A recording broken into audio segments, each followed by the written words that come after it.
Bonjour à toutes et à tous. Donc, Grégory Pelletier, je suis praticien en ce qu'on appelle des constellations familiales et systémiques. Et je pratique aussi ce qu'on appelle le décodage biologique des maladies, c'est-à-dire qu'avec ces deux casquettes, les deux sont complémentaires.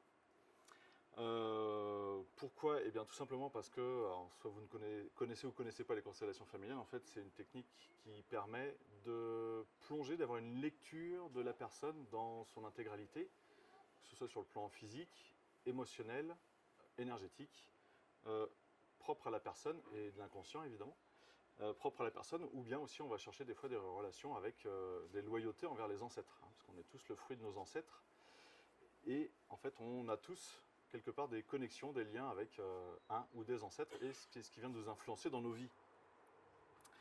Je propose des séances en visio, c'est-à-dire que je fais que de la séance en visio. J'habite en France. Pourquoi je viens ici en Suisse? Parce que l'année dernière j'étais invité, puis comme ça s'est super bien passé, je reviens cette année. Et c'est un grand plaisir pour moi de proposer justement des conférences sur différents sujets. Hier c'était sur l'autosabotage. Et aujourd'hui on va voir ensemble s'il y a une relation entre nos émotions refoulées et les pathologies qu'on peut avoir. Sachant que là, j'enregistre les conférences, donc vous les retrouverez sur ma chaîne YouTube si vous voulez les revoir, les partager. Sur ma chaîne YouTube, vous tapez sur YouTube Grégory Pelletier, puis vous allez tomber sur ma chaîne. Et vous aurez aussi les deux conférences que j'ai faites l'année dernière. Et l'année dernière, j'en avais aussi fait une sur l'origine émotionnelle des maladies. Et aujourd'hui, je vais aborder d'autres pathologies. Donc les deux peuvent être complémentaires. Donc si vous êtes ici, peut-être que vous vous sentez concerné, peut-être que vous voulez vous ouvrir à ces connaissances, en fait, à cette science de pourquoi est-ce que je peux avoir une pathologie, une maladie, et quelle pourrait être ou quelle est la relation entre ce qui se passe dans mon inconscient et ce qui se passe dans mon corps physique. En fait, avec les maladies, ce qu'il faut essayer de comprendre, c'est de se dire que votre corps, quand vous avez une pathologie, quelle que soit la pathologie, eh bien, c'est votre corps qui va exprimer ce que votre inconscient aura engrammé, aura emmagasiné, aura programmé à l'intérieur de votre cerveau et même de votre corps, puisqu'il y a une relation vraiment entre votre sensibilité, ce que vous allez percevoir dans la vie de tous les jours, ça va venir au niveau de votre cerveau, et en fait, votre cerveau est relié à vos organes. Vous avez différentes parties du cerveau, à chaque partie du cerveau va correspondre une partie de votre corps, hein, avec évidemment l'hémisphère droit qui lui va plutôt piloter le côté gauche et inversement. Mais donc en fait, ce qu'il faut comprendre tout d'abord, c'est que dans la vie de tous les jours, on peut vivre des stress, des contrariétés, des peurs évidemment, de l'anxiété, des tristesses, des deuils à faire, des deuils qu'on ne fait pas. Et tout ça, vous allez le vivre au niveau de votre perception, et chaque personne aura une perception différente de l'événement qu'elle vit en fonction de sa sensibilité. Par exemple, si je vous prends tous les deux en face de moi, imaginons demain vous êtes dans la rue, il y a une voiture qui passe et il y a un chat qui passe devant la voiture et qui est limite à ça de se faire écraser. Eh bien, il y a madame qui va être là, qui va sursauter, qui va dire ah, énorme peur que le chat se fasse écraser et soit tué. Et par contre, monsieur, il se dit, mais j'en ai ras-le-bol des chats, parce qu'ils viennent gratter dans mon potager et ils m'arrachent toutes les salades, donc si ça avait fait un chat de moins, ça m'aurait bien arrangé. Ils n'auront pas la même sensibilité par rapport à l'événement, et on est tous comme ça, c'est obligé. Mais ça aurait pu être l'inverse, hein. Peut-être madame a un potager, et monsieur, lui, il est amoureux des chats, donc... Bref, ce que je veux vous dire, c'est qu'à un événement équivalent, nous ne le vivrons pas de la même façon, nous n'allons pas avoir les mêmes ressentis, parce que nous n'avons pas la même sensibilité. Je vais vous faire un petit schéma que j'avais déjà dû faire l'année dernière, je crois. Ah, ça y est, là ton binôme. Hein. Vas-y, rentre. Quand vous avez une pathologie, la pathologie, en fait, elle va se décliner en deux phases. C'est-à-dire que dans la vie de tous les jours, on va dire que c'est une normotonie, c'est-à-dire que au niveau du système nerveux, vous pouvez avoir des petits stress parce que vous avez peur d'être en retard. Oui. Et puis vous avez des personnes qui savaient qu'elles ne devaient pas être en retard, et non, c'est bon, à 30 secondes près, elles étaient en retard. Vous voyez, c'est des petites choses comme ça. On a travaillé en fait sur cette difficulté à être à l'heure hier lorsqu'on était à la conférence. Donc c'est pour ça que... Et aujourd'hui, voilà, 13h et quelques secondes, c'est bon, tu étais là. Dans la vie de tous les jours, si vous voulez, là, si je fais une courbe qui représente les stress, bah, soit je peux être un petit peu en stress, soit au contraire, non, non, tout va bien, je suis en phase de repos, pas de souci. Et puis il y a un moment, je vais par exemple ressentir un gros stress.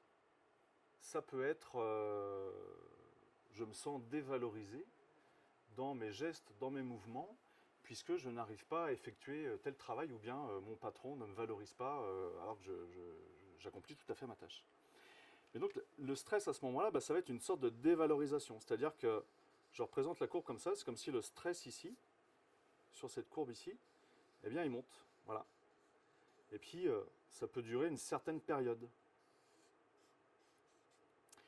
Donc là on va dire que c'est le stress avec son intensité multipliée par la durée. La peur d'être en retard, ça va durer 1 minute, on s'en fiche, votre cerveau va le gérer, on va être là.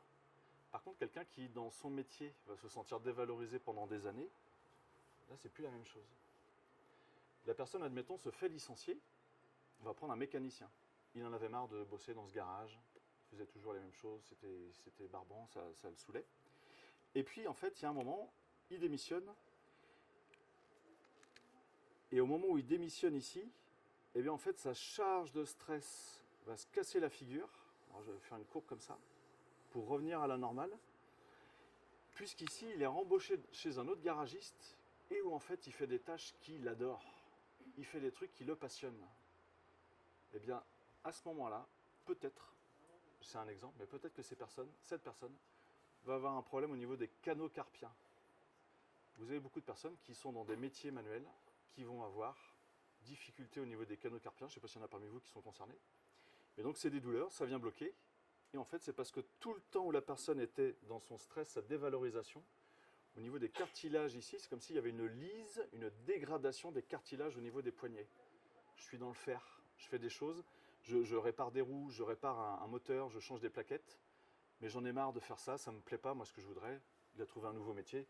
Non, c'est bosser avec des voitures anciennes, faire vraiment du qualitatif et non pas du volume. Et le jour où il retrouve une valorisation dans le fer, à ce moment-là, le cartilage va se reconstituer. Mais ça se fait avec de la douleur, avec des difficultés à se mouvoir. Et le truc, c'est que si ici ça durait trop longtemps, cette phase de surstress, les cartilages sont vraiment beaucoup abîmés. Et ce qui fait que la réparation, en fait, bah, du coup, ça va devenir handicapant et le cartilage ne pourra certainement pas se remettre exactement comme il était à l'origine. Ce qui fait que ça va gripper et là, l'opération va être obligatoire. Ok ?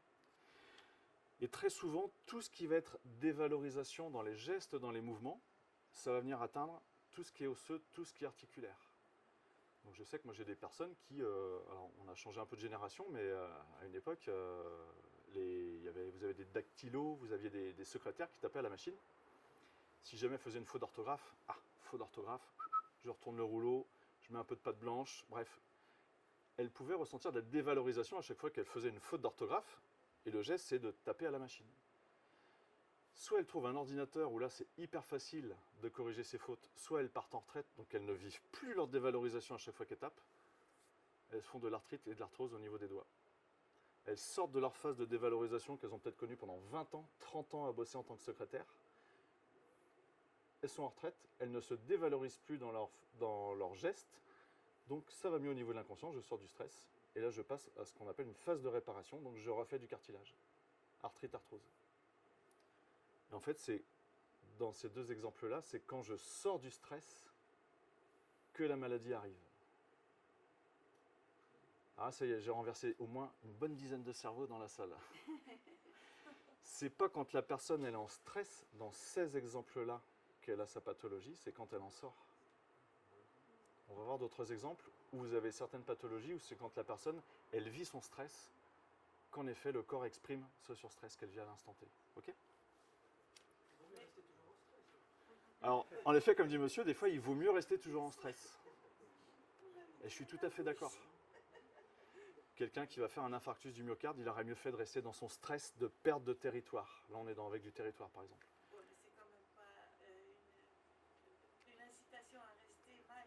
En fait, là, on contrôle rien. On contrôle rien. Ni vous ni moi, on contrôle ça. Quelqu'un qui va sur une polyarthrite rhumatoïde, là c'est pareil. Pour elle, il aurait mieux valu qu'elle reste dans son stress parce qu'il n'y avait pas de symptômes. C'est ça, on est dans le stress et après quand on Ouais. ça va mieux, mais il y a autre chose. Là, ce dont je vous parle, vous n'avez pas de symptômes. Par contre, la personne peut faire une radio où elle va se faire vraiment la secrétaire. Si elle se fait vraiment des analyses très poussées au niveau des doigts, ils vont dire bah, t'as pas mal aux doigts, ça grippe pas. Non, non. Ah, bah, pourtant, ton cartilage, il est tout bouffé, mais oui, mais ça fonctionne tout à fait normalement. Voilà, donc il y a quelque chose, mais il n'y a pas C'est ça. On va pouvoir observer. Hein, pas de on, symptômes. ouais, on fait une radio, on fait une IRM, on va pouvoir trouver des choses, mais la personne n'aura pas forcément le symptôme dans ces cas-là. Je précise et j'insiste, dans ces cas-là. Donc là, vous entendez, il y a les tambours qui arrivent. Je suis contrarié. Là, je suis avec une contrariété auditive. J'aurais préféré ne pas entendre les tambours pendant que j'étais en train de faire ma conférence. Je vais sortir d'ici, je vais avoir des acouphènes. Mais là où c'est normal, c'est que comme j'ai cette connaissance-là, si jamais ça devait m'arriver, c'est pas un souci. J'ai cette connaissance-là, je me dis, ah oui, c'est vrai. Ça m'a énervé le fait qu'il joue du tambour pendant que je faisais ma conférence. Monsieur ne pouvait pas entendre alors qu'il était qu'à 1 mètre de moi, mais bon, bah tant pis. Le fait de mettre en conscience ce genre de petites bricoles là, si je faisais des acouphènes, ils vont s'arrêter quasiment tout de suite. Parce que là, on appelle ça une masse de choc, hein, ce surstress, ça aura duré 1 heure, c'est gentillet, ça monte même pas aussi haut, ça reste là. Je fais mes petits acouphènes, ok, ça marche. J'en prends conscience, ça va s'arrêter. Je vais vous parler du cancer du sein. Donc, tout ce dont je vais vous parler en exemple, c'est des personnes que j'ai eues en consultation, qui sont venues me consulter, bah là, en l'occurrence pour du cancer du sein. Au départ, les personnes viennent me consulter, c'est pour savoir, elles veulent comprendre pourquoi elles ont fait un cancer du sein. Alors je leur dis super, excellente démarche, mais moi je lui dis si tu veux, on peut même aller plus loin, on peut aller vraiment comprendre, aller analyser ce que ton inconscient a mémorisé, a engrammé et déprogrammer ton inconscient. Donc en fait, chez les femmes, alors, un homme peut faire un cancer du sein. Alors j'en ai jamais eu, c'est hyper rare, mais on a aussi des glandes mammaires qui sont là et pourraient faire un cancer du sein. Donc je vous fais du coup un petit cours magistral sur le cancer du sein, mais c'est normal, c'est pour que vous compreniez qu'il y a 2 types de cancer du sein. Et je demande souvent à la personne qui vient me consulter, est-ce que c'est un cancer des canaux galactophores? Alors, galactophores. Voilà. Donc c'est ce qui amène le sein entre les glandes mammaires et le mamelon. Ou bien si c'est un cancer de la glande mammaire.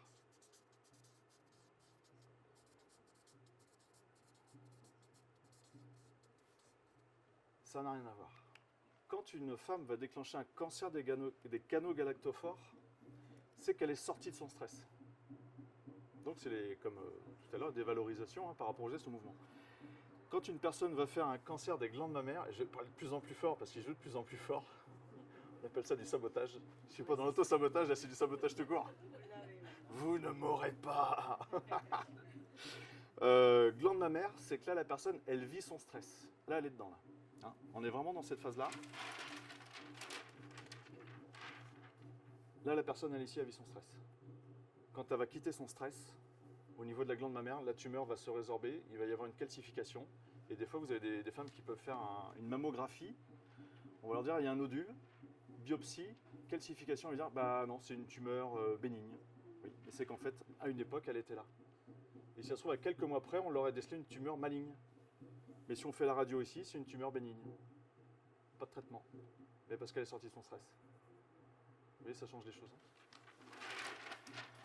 Canaux galactophores. J'ai une personne qui vient me consulter. Alors, je suis en France, je suis à Nantes, là-bas. Mais elle vient me consulter, elle est médecin, elle me dit voilà, j'ai un cancer. Je lui dis bah, canaux galactophores ou glande mammaire. Alors, elle est médecin, elle me dit bah, canaux galactophores. En fait, quand vous avez le diagnostic établi, c'est pas marqué noir sur blanc que c'est canaux galactophores ou glande mammaire. Hein. Quand c'est les canaux galactophores, généralement, c'est marqué CCI, carcinome canalaire in situ, souvent. Mais il y a différentes déclinaisons. Je lui dis, bah, depuis quand est-ce que tu as eu cet examen et qui a fait que, bah, elle me dit, ça fait 6 mois. Bah, je lui dis, d'accord, est-ce que dans ta vie, il y a 6 mois, il y a quelque chose qui a pu changer, évoluer? Sachant que moi, je garde à l'esprit qu'elle est en phase de réparation, elle n'est plus en surstress. Puisqu'elle est sortie de son... Pour moi, elle est sortie de son stress, elle est là. Hein, comme je vous l'ai dit. Canaux galactophores, elle est là, elle est en phase de réparation. Mais moi, ce que je veux savoir, c'est à quel moment ici, si elle le sait, donc elle me dit il y a 6 mois, c'est là où elle a pu déclencher son cancer des canaux galactophores. Faut que j'enchaîne. Bah là, elle me dit oui, ça faisait à peu près 4-5 ans que je ne voyais plus mon fils, puisqu'il est, c'est des gens qui sont en origine du pays de l'Est, mais il est parti vivre à Berlin avec sa chérie. Ils ont mon petit-fils, mais il y a 6 mois, on s'est retrouvés pour la naissance du petit-fils. Elle me dit, ça faisait 4-5 ans que je ne le voyais plus, il se faisait la tronche, bref, conflits familiaux, etc. Bah, je lui dis ce qui s'est passé. C'est pendant tes 4-5 ans ici, tu as souffert du manque de communication avec ton enfant. Et donc au niveau des canaux galactophores, c'est comme si vous aviez, les canaux galactophores, en fait, c'est comme si vous aviez un tuyau. C'est hyper pratique le paperboard, c'est mieux que le PowerPoint. C'est comme si vous aviez ici on va dire un canal galactophore qui est normal. Là, vous avez l'intérieur, là, vous avez la membrane du canal galactophore. Mais quand la personne elle est en phase de stress, perte de communication, l'inconscient, lui, son mode de fonctionnement, c'est je vais faire en sorte de liser cette partie-là pour faire passer plus de lait. C'est la réaction physique par rapport au stress vécu ici. Donc en fait, tout le temps où elle était en stress, je vais le dessiner de manière symbolique ici, j'ai agrandi le volume ici qui pouvait passer. Généralement, il n'y a pas de symptômes. 0 symptôme, rien. Là, c'est quand elle est en stress, qui a duré 5 ans. Et puis, elle retrouve son petit-fils, sa belle-fille et son fils. Elle est super contente. Ils retrouvent la communication. Il n'y a plus cette perte de distance. Et bien, à ce moment-là, je n'ai plus besoin d'avoir l'intérieur de mon canal galactophore aussi large. Je vais le rétrécir. Et c'est là, on va dire qu'il y a une prolifération anarchique des cellules au niveau des canaux galactophores. Non, c'est logique, c'est normal. Je ne suis plus en surstress, je n'ai plus besoin d'avoir l'intérieur qui soit hyper gros. Donc je vais faire une tumeur, faire proliférer des cellules de manière à retrouver un diamètre identique, quasiment identique. Là, c'est en phase de, on appelle ça la phase de réparation.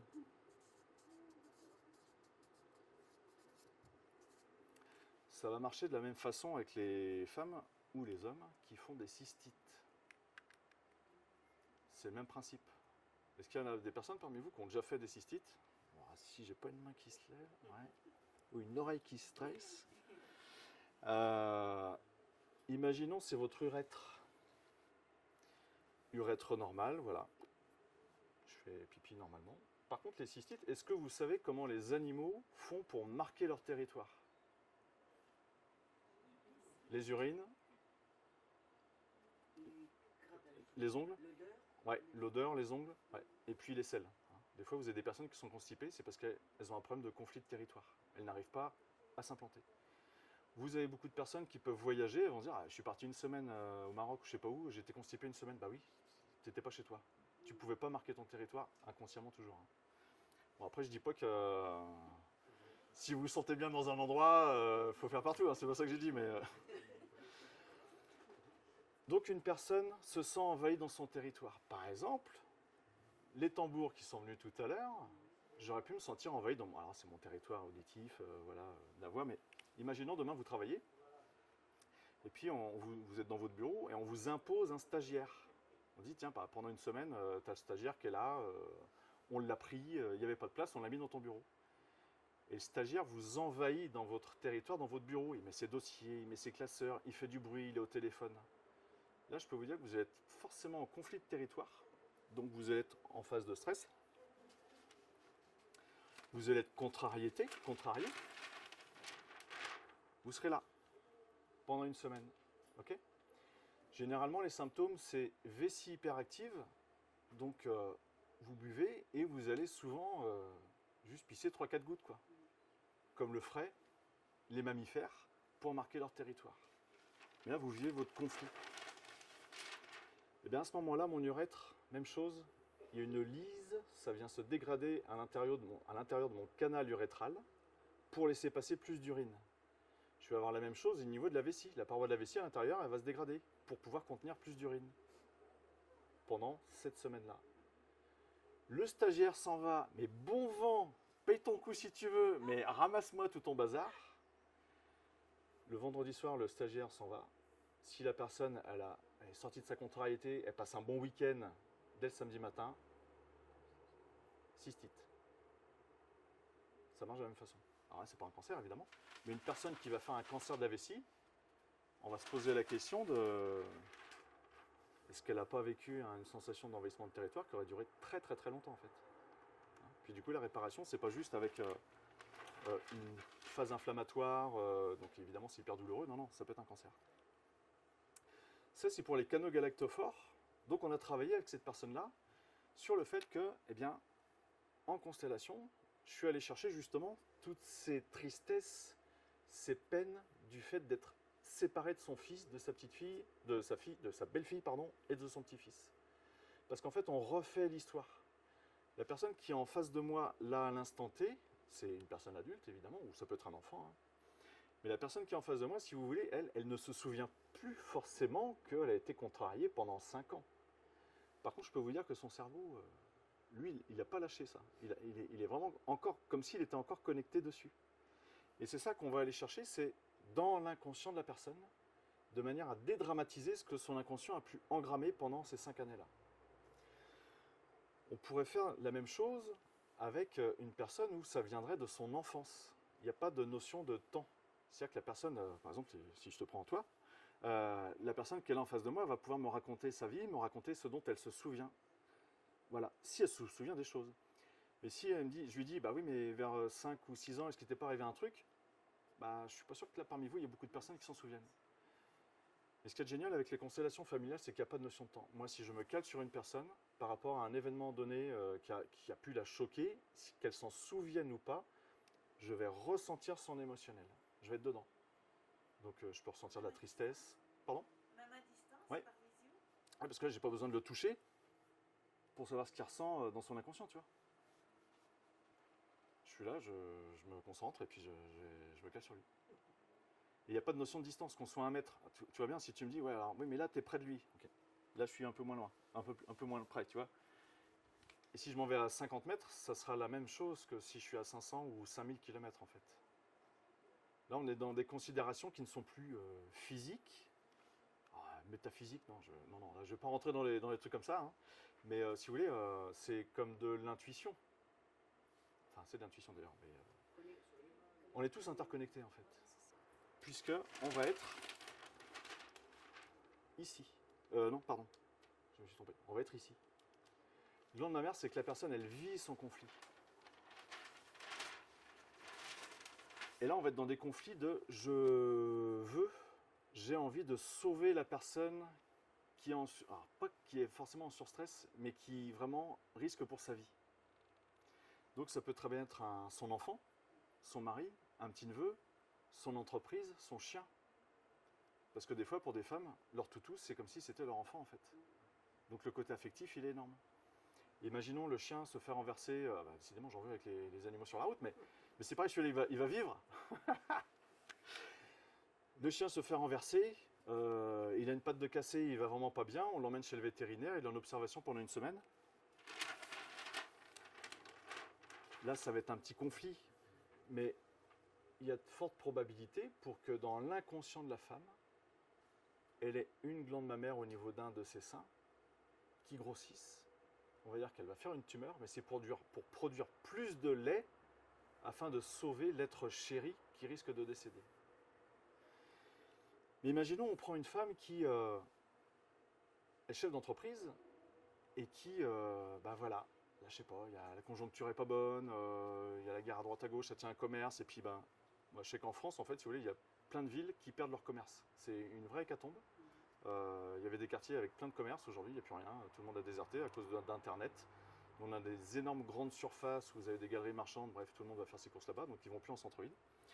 Et peut-être cette personne, elle se dit, bah oui, mais là, moi, mon entreprise, ça fait 2 années que mon bilan, il n'est pas bon. J'ai du mal à me sortir un salaire. Mon entreprise, ça fait 10 ans que je le laisse, c'est mon bébé. Ah, dans sa tête, c'est son bébé. Donc je veux pouvoir sauver mon bébé. Et peut-être qu'un jour, en faisant une mammographie, on va lui détecter, tu as une tumeur au sein.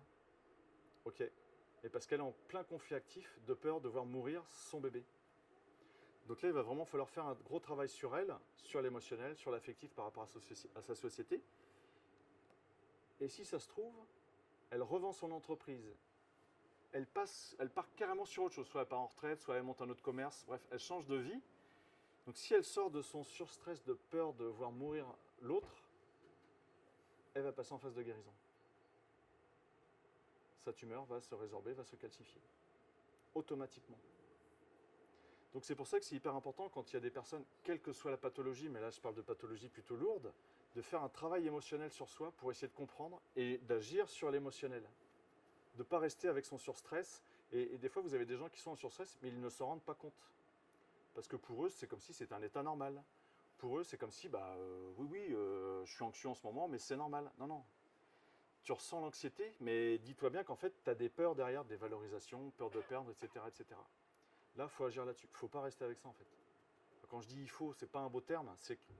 Il faut, c'est une obligation, c'est l'impératif. Mais c'est que la personne ne le sait pas, mais elle a besoin d'être accompagnée psychologiquement pour mieux vivre sa contrariété. Ça, c'est pas mon job particulier. Hein. Vous avez des sophrologues, vous avez tout un tas de professionnels dont c'est le métier d'agir directement sur l'anxiété de la personne là à l'instant T. Moi, je vais plus aller chercher des mémoires en rapport avec ce qui se passe dans son inconscient. Et donc, vous avez des femmes qui vont dire, bah oui, mais moi, j'ai mon arrière-grand-mère qui est décédée d'un cancer du sein, ma grand-mère qui a eu aussi une tumeur, bon, chimio, on a réglé le problème. Ma mère, ça a failli. Moi, j'ai peur pour moi. Ce qui serait normal. Hein. C'est pas un souci. Là, on va travailler plutôt en transgénérationnel.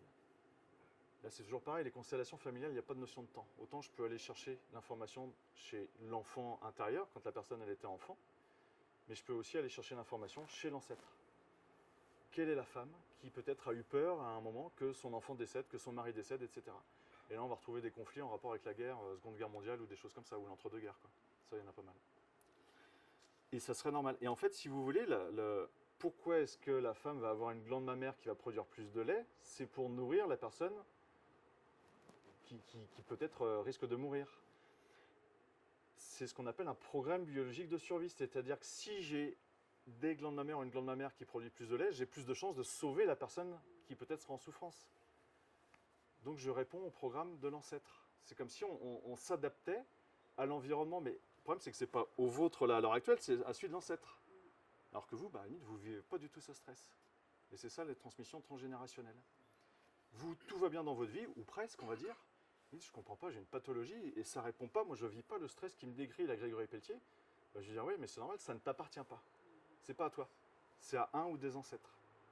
Et ça, c'est vraiment magique, ça, parce que ce soit en individuel ou quand j'en fais en groupe aussi, là, c'est en présentiel, on va prendre différentes personnes qui vont incarner les différentes générations et on va faire passer le surstress d'une génération à l'autre de manière à débarrasser toute la lignée.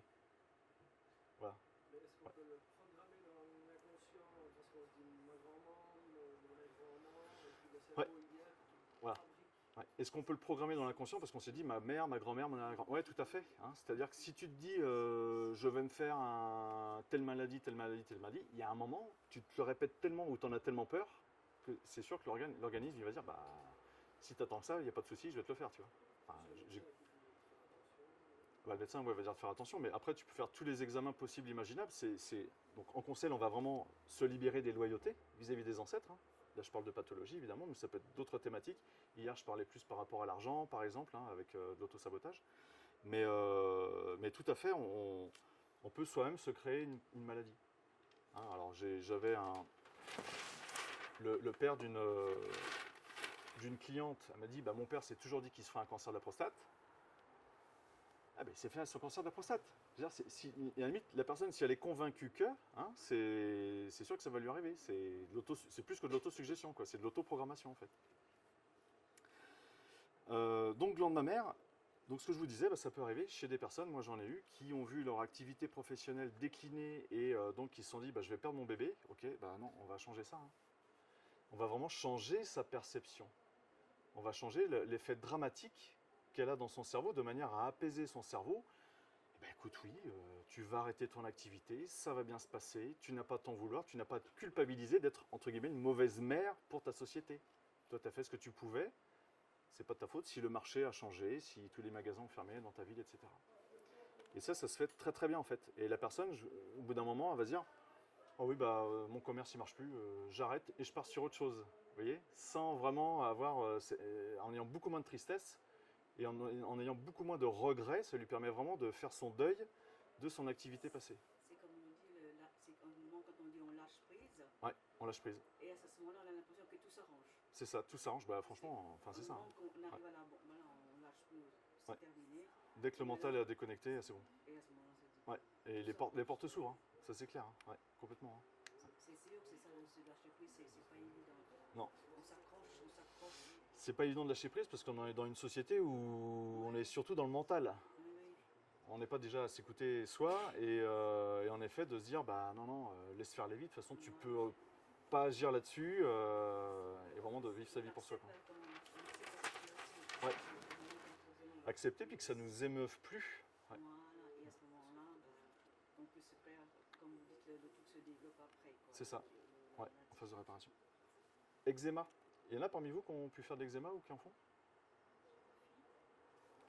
Ta fille? Ok. Elle en fait où? Quand on était petite, on en avait un peu partout. Maintenant, c'est surtout. Les avant-bras. J'ai un. Alors, eczéma, hein, même chose. Donc, je vais vous apprendre un truc, parce qu'on va dire, ah ouais, l'eczéma, c'est parce que tu es stressé. D'accord. L'eczéma, c'est là. La personne est sortie de son stress. Ok. J'ai un monsieur qui vient me consulter, il me dit, bah, là, ça arrive là, il me dit, je comprends pas, j'ai de l'eczéma sur les mains, première fois que ça me fait ça, donc l'eczéma entre les doigts, sur les mains, je voudrais m'en débarrasser parce que bah, ça gratte, évidemment, l'eczéma c'est très chiant. Bah, je lui dis ok, je lui pose 2-3 questions, je lui dis depuis quand? Bah, il me dit là c'est arrivé il y a 3-4 semaines. Bah, je lui dis qu'est-ce que tu as fait, qui a changé dans ta vie il y a 3-4 semaines, qu'est-ce qui fait que? Quel est l'événement qui fait que tu es passé de ça à ça? Moi je le sais, hein, lui il ne sait pas, hein, mais moi je le sais. Elle me dit, je sais pas, oui, c'est arrivé. Je lui dis, parce que c'est très précis, quand c'est assez court comme ça le délai, il va me dire, bah oui, c'est arrivé le samedi midi, oui, ça a commencé le week-end à me gratter. Alors, il n'avait pas identifié ça comme de l'eczéma, hein, il est allé voir le dermato ou son médecin. Moi, je ne suis pas médecin, je ne fais pas de diagnostic. Et puis, je lui dis, bah oui, mais t'as fait quoi le samedi matin? Bah, il me dit, ouais, je suis parti en bécane avec mes copains. Et il faisait super froid, donc il a remis des gants. Et en fait, sa bécane, ça faisait des mois qu'il n'avait pas roulé avec. Dans son inconscient, ce qui s'est passé, c'est que le fait de remonter sur sa bécane, en fait, son inconscient avait quelque part mémorisé la symbolique des gants, c'est quand je suis sur ma bécane et je prends du plaisir. C'est un moment où je me sens super bien. Tout le temps où cet homme a été privé de sa moto, il était privé du contact agréable, de quelque chose qui lui faisait plaisir. Il était dans son surstress. Il retrouve sa moto. Et là, chez lui, c'est élégant, ça aurait pu être les fesses, hein, la selle. Ah ouais, je comprends pas, j'ai de l'eczéma au niveau des fesses. Bah oui, mais c'est là où tu es en posture assise sur ta selle de moto. Là, chez lui, c'est élégant. Et donc, je lui dis, bah, dès que tu as remis tes gants avec ta bécane, tu as retrouvé ce contact agréable qui te manquait. Et à ce moment-là, tu as commencé à faire ton eczéma. Et bien là, c'est pareil. On est allé travailler sur son ressenti, ça me manque. De faire de la bécane avec les copains, au beau jour, etc. Il y avait tout un tas de choses en rapport avec ça. Et du coup, ça a déprogrammé son eczéma. Alors, une séance n'a pas suffi. Il a fallu qu'on en fasse au moins 2. Mais l'eczéma est parti parce que ce qui se passe, c'est qu'on accélère cette phase-là. Ça dure beaucoup moins longtemps. Parce que cet homme-là, admettons, à chaque fois qu'il n'est plus avec sa moto, il replonge dans ce manque. Donc c'est vicieux, parce que du coup, ça peut faire comme une maladie chronique. Et les maladies chroniques, en fait, c'est ça. Il y a un rail inconscient qui fait que la personne se replonge dans son surstress. Donc tout ce qui va être eczéma, si jamais demain vous en faites un, quelque part sur votre corps, hein, vous n'en avez jamais fait, hein, évidemment, hein, mais que ça vous arrive, dites-vous bien, alors, qu'est-ce que j'ai mis sur ma peau avec quoi est-ce que j'étais en contact qui peut me rebalancer dans un souvenir de quelque chose qui m'a manqué. Mais si c'est dans les oreilles, alors. Les oreilles, ça va être un conflit auditif. J'aimais entendre cette musique ou j'aimais entendre sa voix, tu vois, ça m'a manqué. Puis ça y est, je retrouve le contact symbolique avec sa voix au niveau des oreilles. Je fais un eczéma au niveau des oreilles, des conduits auditifs.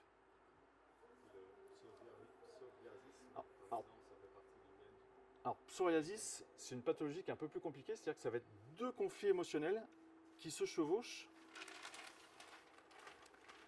Vous en avez un qui est en conflit actif et un qui est en conflit de réparation. Donc il y en a un, ça va plutôt être je veux me séparer de quelque chose avec lequel j'ai plus envie d'être en contact. Et l'autre, c'est je retrouve le contact agréable. Donc c'est un peu plus compliqué à déprogrammer ça. Et c'est pareil, ce qui est hyper important, c'est de savoir depuis quand est-ce que tu as ta pathologie. Là, ça nous donne une belle indication parce que autant la personne, elle ne le sait pas, mais on va chercher qu'est-ce que tu as pu vivre dans les instants qui l'ont précédé. Ça peut être quelques jours avant, la semaine d'avant. Alors après, quand c'est un cancer, ça peut être les mois avant, parce qu'on détecte pas, on ne va pas diagnostiquer la pathologie forcément tout de suite, il faut qu'il y ait les symptômes. Mais le psoriasis, c'est pareil. Au niveau de quel endroit du corps la personne va avoir ça, et à ce moment-là, on va aller déprogrammer. Est-ce qu'il y a des personnes parmi vous qui ne savent pas ce que c'est que la rosacée, par exemple? Ouais. En fait, c'est des personnes qui vont avoir les joues un peu rouges ici, puis avec des fois des petits boutons, des pustules. Donc quand ils sont en grosse crise, ça fait des visages qui sont pas beaux, malheureusement. Alors je suis pas dans le jugement, mais parce qu'en fait, le but de la rosacée, justement, c'est presque de faire peur, dans l'inconscient. Une personne vient me consulter par rapport à ça, elle me dit bah voilà, j'ai une rosacée, j'ai les boutons, j'ai mes traitements, mais bah ça revient. Alors, je lui dis ok, on va aller voir ça. En fait, c'est une personne qui était secrétaire, qui à une époque elle bossait pour quelqu'un, un employeur, elle était à son compte, elle bossait pour un employeur et puis elle ne savait pas trop ses activités, elle faisait ses coups de fil, un peu de compta, un peu de tout. Et puis un jour, ce qui s'est passé, c'est qu'elle voit la police débarquer chez elle avec le pétard, là, le revolver, comme dans les films, deux cow-boys qui arrivent chez elle. Ils entrent chez elle, lui disent Madame Machin, vous travaillez pour Monsieur Untel? Oui, oui. Bah écoutez, il a je ne sais pas combien de chefs d'accusation sur lui, il est recherché par Interpol. Elle ne le savait pas, mais le mec faisait partie du grand banditisme. Il faisait du trafic d'armes, etc. Elle a eu un choc énorme là, parce que c'est venu la chercher en fait dans son historique de son enfant, le rapport à la police, où elle n'a pas eu une enfance facile, etc. Alors c'était pas elle qui était délinquante, c'était plutôt chez ses parents. Elle a déclenché sa rosacée tout de suite après. C'est-à-dire qu'ils l'ont interrogée, ils lui ont dit, vous savez qu'on... Enfin, elle ne savait pas elle, mais elle n'avait pas remarqué. Mais en fait, on vous surveille depuis un mois ou deux. Une voiture qui est garée dans votre rue, on vous prend en photo depuis votre vitre, etc. Enfin, ils pensaient qu'elle était complice de cet homme-là. Elle ne l'était pas du tout. Mais c'est venu la rappeler dans des vieux souvenirs avec ses parents et la police. Et en fait, la rosacée, dans l'inconscient, c'est quelque part d'avoir un visage, je ne suis pas dans le jugement, mais un visage hideux qui fait peur. Pour faire fuir ce à quoi je ne veux pas être confronté. Et là, en fait, elle a été confrontée directement avec la police, dans son inconscient, c'est je veux faire fuir la police. Je veux faire fuir ces deux individus, je ne veux plus être en contact avec eux. Et elle a gardé sa rosacée jusque-là. Alors que les policiers, après, elle n'a plus du tout été en contact avec eux, le dossier a été clos, etc. Donc, on est vraiment dans de la réaction par rapport à un surstress. Et là, le surstress, il n'a pas duré des heures, des jours. Ça a été très, très spontané, très, très rapide, à cause des deux policiers qui venaient presque l'interpeller, alors qu'ils venaient juste l'interroger.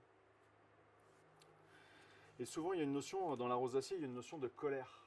Puisqu'en effet, elle, du coup, elle trouvait ça injuste de devoir être sous surveillance et embêtée par les policiers à cause du mec pour qui elle bossait, et elle n'avait rien à voir dans ces histoires de trafic, etc. Quoi. Ouais, c'était pas de sa faute. Ça peut être la honte aussi, parce que quand on est gêné ou... Ah, par rapport au fait de rougir? Ouais, non, non. Enfin, je dis pas qu'elle n'a pas ressenti de la honte, tu vois, mais ça va pas être cette tonalité-là, ça va plutôt être le fait que je sois moche, que je fasse peur, je ne serai plus en contact avec ça. C'est la volonté inconsciente, toujours, de faire peur, tu vois. Alors, je ne vous pose pas la question parce que ça ne nous regarde pas, Non, mais je vous le dis, hein, je vous pose pas la question. Mais il y a beaucoup de femmes qui sont embêtées avec, elles se font faire un frottis, puis on va leur trouver un papillomavirus. Ça peut être des jeunes femmes, des femmes plus âgées, hein, il n'y a pas vraiment de notion d'âge, mais quand même, on va dire que ça arrive jamais chez une femme qui n'a pas encore de sexualité. Je pense que ça arrive jamais. Alors après, j'ai pas les statistiques, mais le papilloma, donc HPV, papillomavirus, en fait, eh bien là, c'est pareil. À quel moment est-ce qu'il intervient?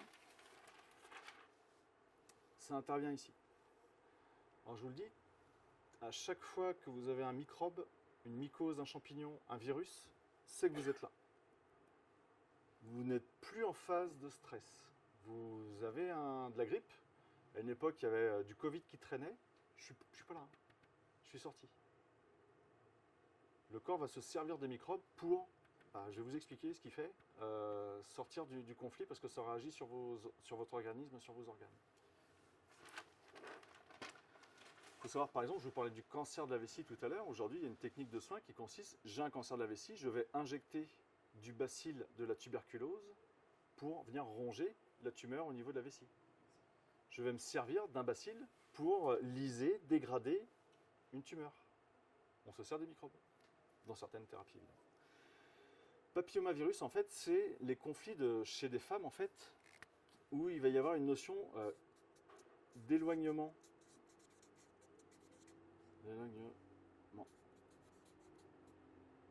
Avec le conjoint. Il va y avoir une peur, par exemple, imaginons vous avez un chanteur qui a ses groupies, puis il y a sa femme qui est là, qui assiste, toutes les groupies qui sont toutes là, surexcitées avec le chanteur. C'est la peur de perdre son homme, puisqu'il y a toutes les groupies qui sont autour. Donc il peut y avoir chez une femme une peur de perdre. La jalousie, après, non, c'est pas. Non, mais imaginons si t'as ton chéri, t'as 5 minettes qui tournent autour, t'as beau être qui tu veux, à mon avis, ça va te chatouiller un poil. Hein. Je confirme. Alors que tu lui fais confiance. Tu vois ce que je veux dire, et tu sais que les nanas, il ne touchera pas parce que. Je suis là. Tu vois, ouais, mais toi, là, tu vas dire, bon, je laisse faire ces petites dédicaces, mais. Il peut y avoir une notion de frustration sexuelle.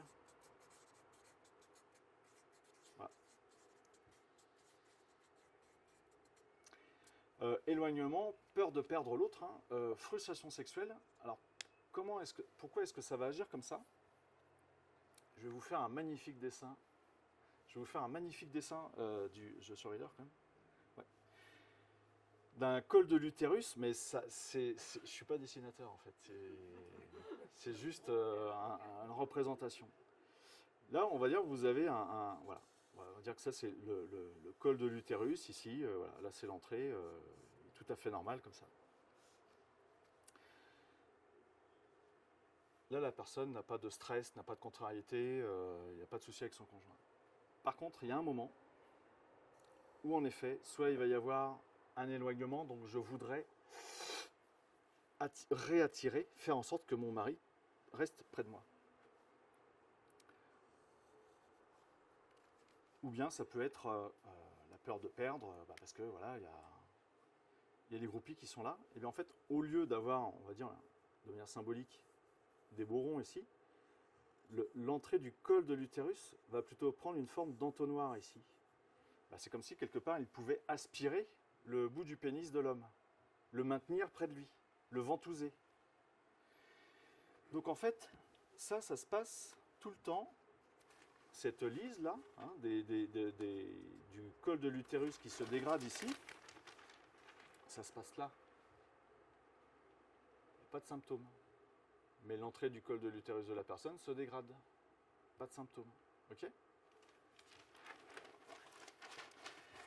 Et puis, je sais pas, ça y est, il n'y a plus l'éloignement, il revient. Ça peut être lors d'une séparation, hein, tout simplement. Hein. Séparation provisoire, il se retrouve, voilà. Peur de perdre, etc. Et donc, lorsqu'ils se retrouvent, eh bien, ce qui va se passer, c'est que le papillomavirus, alors en plus, c'est pas très beau, mais le papillomavirus va intervenir pour refaire de la masse ici, celle que j'ai perdue là. J'ai besoin du papillomavirus pour refaire de la masse ici. Et cette phase-là de réparation, c'est pareil. Peut-être qu'elle va durer 1 mois, 2 mois, 3 mois, 6 mois ou 2 semaines. Mais en fonction de là où vous allez faire le frottis, soit ça peut être positif, soit ça peut être négatif. Sans traitement. Je ne dis pas qu'il ne faut pas de traitement. Mais dans la nature, ce qui peut arriver, c'est que sans traitement, un jour, madame est positive, elle ne fait pas de traitement, elle ne fait rien. 6 mois plus tard, elle est négative, il n'y a plus de papillomavirus. Ben non, parce qu'elle est sortie de son conflit, elle a retrouvé son conjoint, la phase de réparation a suivi son cours, et c'est réglé. Donc j'ai un exemple d'une femme qui... donc elle est veuve, et puis elle a perdu son mari il y a une dizaine d'années, et puis elle part en voyage au Maroc. Et puis là-bas, elle rencontre un beau guide marocain, un bel homme. La religion fait que c'est un peu compliqué entre eux, mais c'est pas grave. Elle retourne une deuxième fois au Maroc, et puis il se crée comme un lien entre eux qui est assez fort, hein, un lien sentimental. Et puis à un moment, elle se fait tester, papillomavirus, oui, t'es positive. Je lui dis oui, mais à chaque fois que toi tu rentres en France et que tu y laisses au Maroc, il y a la notion d'éloignement. Il y a une peur de le perdre, parce qu'elle, en fait, elle vit carrément les 3 conflits. Quoi.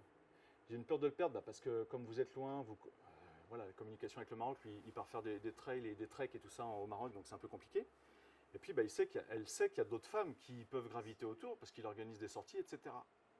Donc je lui dis, quand tu n'es pas avec lui là-bas, tu es en plein conflit, donc tu es en train de bien te liser, te creuser l'entrée de ton col de l'utérus. Par contre, quand tu es avec lui, c'est là où tu répares. Évidemment, imaginons qu'elle reste 2 semaines avec lui au Maroc, là elle est en pleine phase de réparation, mais la phase de réparation elle perdure encore après, même s'ils ne sont plus ensemble, même si elle peut quand même retourner dans son conflit. C'est vraiment une notion de date, quoi. Eh bien je crois qu'on a dû faire 2 ou 3 séances, et là du coup elle était définitivement négative. Mais par contre on a travaillé sur cette relation qui était à distance, et on a vu dans l'autosabotage, donc elle n'avait pas fait le deuil non plus de son mari qu'elle avait perdu 10-15 ans auparavant. Et donc quelque part, elle cherchait une relation qui ne lui convenait pas avec la distance. Alors je parle de ça aux gens qui sont là, parce qu'il y en a qui étaient déjà à la conférence d'hier dans l'autosabotage. Et si vous voulez, quelque part, elle avait trouvé une relation où elle ne pouvait pas forcément s'attacher avec la personne, puisqu'il y avait la notion de distance, mais c'était volontaire pour elle. Plutôt que de se trouver un conjoint qui allait habiter peut-être à 20 km de chez elle. Vous voyez, elle s'auto-sabotait dans sa relation, et ça lui générait un papillomavirus. Là, c'est pareil, notion d'herpès, je ne vais pas vous poser la question. Là, c'est en herpès. Donc, herpès, c'est pareil, ça vient faire appel à un virus. Donc, on est là. C'est quand ça va mieux. Que ce soit un herpès en haut ou un herpès en bas, hein, peu importe. Je vais vous parler de l'herpès du bas. Une femme vient me consulter, elle me dit, je viens de rencontrer quelqu'un, très clean, super, on met un préservatif, il n'y a pas de souci. Je me fais un herpès, je ne comprends pas. Il n'a pas pu me le refiler l'herpès, c'est pas possible. Il y avait le préservatif, ça s'est bien passé, etc. Je lui dis non, mais en fait, ça n'a rien à voir que tu mettes un préservatif ou pas, par rapport à l'herpès, bien sûr. Je lui dis, ce qui se passe, c'est que, est-ce que dans ton ancienne relation sentimentale, au niveau de la sexualité, tu étais épanoui ou comment ça se passait? Là, la personne va me dire, non, celui avec qui j'étais avant, il s'y prenait mal, j'étais pas du tout épanoui, ça se passait mal dans notre sexualité, il était même un peu brutal, et je n'appréciais pas du tout sa façon de faire. Et je lui dis, avec le nouveau, là, lui, c'est top.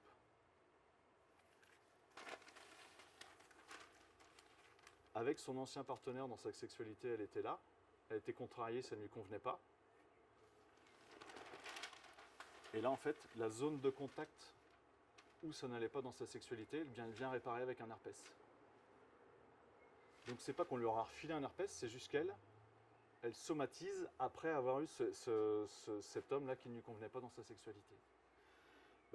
Donc évidemment, là, elle se mettait des petites crèmes, mais du coup, on a travaillé sur son ancienne relation de manière à ce qu'elle fasse le deuil de ce qui ne lui convenait pas dans son ancienne relation. Parce qu'à la limite, elle n'aurait peut-être pas dû rester avec cet homme, mais elle restait quand même.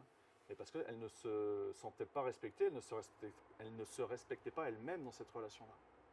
Et c'est pour ça qu'elle a déclenché son herpès. Une mycose, ça serait la même chose. Là, c'est vraiment l'herpès, en fait, si vous voulez, c'est le contact qui m'a dégoûté un peu. Il y a une notion de souillure, de vraiment, ça ne me plaisait pas. L'eczéma, pas l'eczéma, les mycoses vaginales, c'est beaucoup plus léger. Hein. C'est une sexualité qui ne convient toujours pas à la personne, mais on n'est pas dans une dégradation aussi forte au niveau du ressenti par rapport à l'herpès. Les mycoses, on serait exactement dans la même catégorie. Mycose vaginale interne ou externe, et même chez un homme peut faire une mycose au niveau du pénis, hein, c'est pas un souci. Mais lui aussi, si un homme se fait une mycose, il va être là. Et c'est, est-ce qu'avec ton ancienne partenaire, tu étais épanoui dans ta sexualité ou est-ce que ça ne te convenait pas? Il va falloir qu'il mette un peu son ego de côté. Hein. L'orgueil masculin, on va le mettre un peu de côté. Et s'il est d'accord, dire bah oui, c'est vrai que ça se passait pas comme je voulais, quoi. Il peut faire une mycose. Est-ce que vous avez des questions? Personne n'a eu d'herpès? Je rigole. La thyroïde. Bon, il faut que j'accélère un peu parce qu'il ne reste plus beaucoup de temps, je sais plus ce que j'ai mis après. Ah, et après j'ai les allergies. Il va falloir que j'accélère à mon coup. La thyroïde, vous avez soit de l'hypothyroïdie, soit de l'hyperthyroïdie. Les deux, c'est un conflit en rapport avec le temps. Les poissons n'ont pas de thyroïde. Nous, les mammifères, on en a. Hypothyroïdie, c'est je ressens que je manque de temps pour faire tout ce que j'ai à faire. C'est des gens souvent, de toute façon les problèmes de thyroïde, vous avez beaucoup de personnes qui vont avoir une to-do list. Rien que le fait de lire leur to-do list, ça les remet encore plus en stress. Il faut apprendre à gérer son stress par rapport à to-do list. L'hyperthyroïdie, c'est il faut que je fasse le maximum de choses en un minimum de temps, je dois accélérer. Vous voyez le truc? J'ai une jeune qui vient me consulter, elle habite aux Pays-Bas là-bas, elle est française, donc on fait la séance en visio. Hein, et en plus, c'est fou parce que des fois, les connexions Internet sont meilleures avec des pays qui sont hyper loin que quand c'est des gens qui sont en France. Quoi. Enfin, je sais pas, faut voir ça avec France Télécom là-bas, mais c'est énorme. Elle avait une to-do list, elle me dit, ah bah oui, bah moi j'ai mes to-do list, tout est noté, machin. Elle est un temps en hyper stress parce que je lui dis, mais est-ce que quand tu étais gamine, ta mère, elle te pressait pas tout le temps pour aller à l'école, te speedait, tout ça? Ah bah elle me dit, si. Pourtant, on avait le temps, on habitait à côté de l'école. Mais elle nous réveillait tout le temps au dernier moment et il fallait qu'on se dépêche avec mes frangines et mes frangins. Bah, je lui dis, dans ton inconscient, pour toi, tu t'imposes, c'est obligatoire pour toi d'être toujours speed et c'est comme si tu manquais de temps pour pouvoir tout faire. Bon, on a déprogrammé son enfant intérieur, hein, son inconscient qui était programmé par rapport à son enfance. Et du coup, son hypo- et hyperthyroïdie ont fortement chuté. Alors pour l'instant, on n'a fait que 2 séances dessus, mais il faudra y revenir. Parce que c'est comme si on enlevait vraiment des strates au niveau du stress, parce qu'il peut y avoir d'autres choses, c'est que dans sa vie actuelle, elle crée des circonstances de manière à manquer de temps. Et là c'est pareil, c'est un fonctionnement en fait qu'elle a mis en place, parce qu'elle avait toujours eu l'habitude de ça. C'est comme si ce qu'elle avait vécu dans son enfance c'était normal, et elle reproduit ça à l'âge adulte. Non, non, non, en fait c'est pas normal, c'est exagéré, on est trop dans les extrêmes. Tous les symptômes d'hypothyroïdie, si tu veux, elle a pris du poids, fatigue, etc. Ouais. Et, donc du coup, elle a travaillé sur son poids, mais elle savait bien que ça venait aussi de problème de thyroïde, tu vois, t'as beau faire tout ce que tu veux, c'est parfait comme ça. Pardon? On va travailler sur des rapports au temps, ouais. J'ai une cliente on fait une séance de manière récurrente sur différents sujets, elle me consulte pour différents sujets. Le jour, elle me dit, bah oui, j'ai plus le nodule à thyroïde, donc déjà, elle me dit, je l'ai plus. Je lui dis, t'aurais pu me le dire plus tôt, moi je suis content pour toi. Elle n'a pas pensé à me dire, en fait, c'est comme si c'était normal. Plus son nodule, je passe à autre chose. Voilà, je me dis, c'est une belle victoire quand même, parce que du coup, elle garde sa thyroïde, elle n'a pas besoin d'avoir de traitement, etc. Quoi. Donc, je regarde, mais là, je crois que je suis en dehors du timing. Ouais. Les allergies, c'est des stress en rapport avec des séparations. Toutes les allergies. Imaginons demain, vous êtes, il y a des pollens de noisetiers. Alors ici, ils sont en fleurs en ce moment, les noisetiers. Donc vous avez du pollen dans l'air. Vous ne vous en rendez pas compte. Par contre, votre cerveau, lui, il le sait. Il n'y a pas de souci. Il sait quel est le pollen de quelle fleur qui est à l'instant T là. Imaginons que vous vivez un gros stress de séparation. Donc ça peut être séparation sentimentale, ça peut être vous êtes licencié, ça peut être tata bidule qui vient de décéder. Si vous vivez mal ce stress de séparation, votre cerveau peut se dire, ok, j'engramme qu'au moment où il y a les pollens, j'ai vécu ce surstress. Et comme par hasard, là, en 2026, vous n'avez pas d'allergie au pollen de noisetier, L'année prochaine, premier noisetier qui est en fleurs, vous êtes à proximité, vous ne comprenez pas, vous avez rhinite allergique, etc. Et ben, c'est parce que là, vous avez un rail inconscient qui va être le pollen.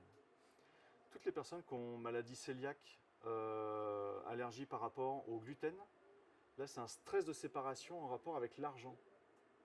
Et en fait, aujourd'hui, vous avez plein de personnes qui peuvent faire des faillites, où il y a des gros problèmes d'argent dans la famille, etc. L'enfant ou l'adulte, mais souvent c'est les enfants en fait où on va trouver une maladie cœliaque ou allergique au gluten. Mais est-ce que tes parents n'ont pas eu des problèmes d'argent à un moment donné? Bah si, papa s'est fait licencier quand j'avais 5 ans, etc. etc. J'accélère un peu, mais c'est pour que vous compreniez qu'il n'y a pas de fatalité dans les allergies. Là c'est pareil, allergie aux poils de chat. Est-ce que tu as eu des chats ou des petits animaux quand tu étais enfant? Oui, non. Et souvent la personne en a eu un et le chat, une fois de plus, pauvre chat. Bah, celui-là il ne va pas survivre. Ouais, ils ont séduit, mais... Bon, on va dire que celui-là, bah non, malheureusement, oui, c'était comme ton petit doudou, c'était ta peluche. Malheureusement, bah, le chat est parti. Stress de séparation avec le chat. Ouais. Allergie au pollen, comment faire alors pour la supprimer? Ah bon, je vais aller voir dans votre inconscient. Alors, si on peut savoir depuis quand, c'est l'idéal. Mais c'est d'aller, en fait, c'est comme si on faisait une désensibilisation et en espérant que vous ne soyez plus du tout allergique au pollen. Parce qu'après, moi, je ne vous garantis pas le résultat, j'en sais rien en fait. Mais c'est vraiment d'aller chercher quels sont les stress ou le stress que vous avez pu vivre à un instant T par rapport à un pollen de fleurs, etc. Ouais. Et vous avez un monsieur qui un jour va dans une clinique pour se faire désensibiliser d'un pollen de tulipe jaune. Ah, c'est fort. Il rentre dans l'établissement hospitalier, il voit des tulipes jaunes sur une table là-bas, ça y est, il déclenche sa rhinite allergique, sauf que les tulipes jaunes, elles étaient en plastique. C'est juste là. C'est pas les pollens. Vous voyez ce que je veux dire? C'est pas les pollens.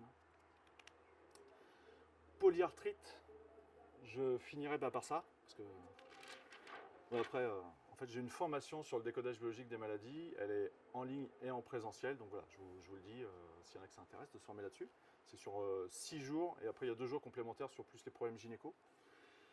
Polyarthrite, vous avez une personne qui du jour au lendemain déclenche ses premiers symptômes de polyarthrite rhumatoïde au niveau des mains. On lui demande, bah, c'était après quoi? C'était juste après le mariage de ma fille. Okay. Et en fait, polyarthrite, c'est une personne qui se sent revalorisée dans ses gestes, dans ses mouvements. Cette personne, en fait, était une très très bonne couturière. Est-ce que vous savez ce qu'elle a fait pour le mariage de sa fille? La robe. Et parce que ça faisait 15 ans qu'elle était mariée avec son mari, elle faisait les robes, elle faisait les chemises des enfants, les pantalons, elle faisait les fringues pour tous les membres de la famille. Son mari ne l'a jamais remercié, il lui a jamais dit que c'était bien, au contraire, il la critiquait tout le temps. Pendant... Jamais de la reconnaissance. Ouais, jamais de reconnaissance. Pendant 15 ans, elle s'est fait dévaloriser par son mari dans les gestes, dans les mouvements. Pour elle, bah, ça ne servait à rien ce qu'elle faisait quelque part. Elle fait la robe de mariée de sa fille, et là, tout le monde lui dit oh, magnifique, c'est superbe, t'as vraiment super bien bossé. Elle passe en phase de réparation.